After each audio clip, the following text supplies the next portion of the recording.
अस्सलामुअलैकुम। सिरात मुस्तकीम चैनल में खुश आमदीद। आज 10 अक्टूबर 2018 है। मैं आपसे शेयर कर रहा हूँ सऊदी अरब के मुख्तलिफ बैंक्स के रियाल रेट। दोस्तों, सबसे पहले मैं आपसे बात करता हूँ बांग्लादेश के लिहाज से। इंजाज बैंक दे रहा है 21.91, फौरी bank 22.01, ANB Telemoney 22.02, NCB Quick Pay 22.02, तहवील अलराजी 22.01, एक्सप्रेस मनी 22.03, वेस्टर्न यूनियन 22.02, मनीग्राम 22.01।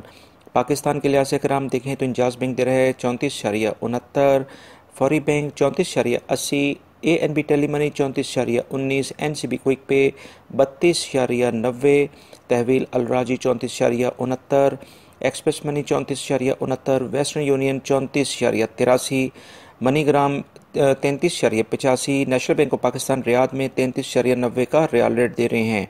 और इंडिया के लिहाज से अगर हम बात करते हैं तो इंजाज बैंक दे रहा है 19.48, फौरी bank 19.56, Telemoney 19.19, NCB Quick Pay 19.21, तहवील अलराजी 19.39, Express Money 19.38, Western Union 19.18, MoneyGram 19.37।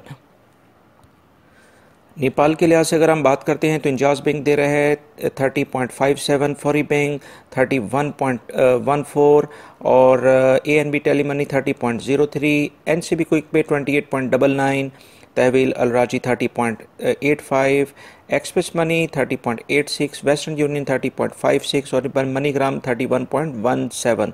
दोस्तों, ये थे आज के रियाल रेट जो मैंने आपसे शेयर किया। उम्मीद करता हूँ मेरी इस वीडियो को लाइक लाजमी करेगा, इसको अपने दूसरे दोस्तों से भी शेयर करेगा। सऊदी अरब से मुतल्लिक ताज़ा तरीन ख़बरें ऑलरेडी मॉर्निंग में मैं शेयर कर चुका हूँ, वो वीडियो लाजमी देखिएगा जिसमें गैर मुल्की अफराद के लिए काफ़ी अहम मालूमात है। अपना बहुत सारा ख्याल रखिएगा। अस्सलामु अलैकुम।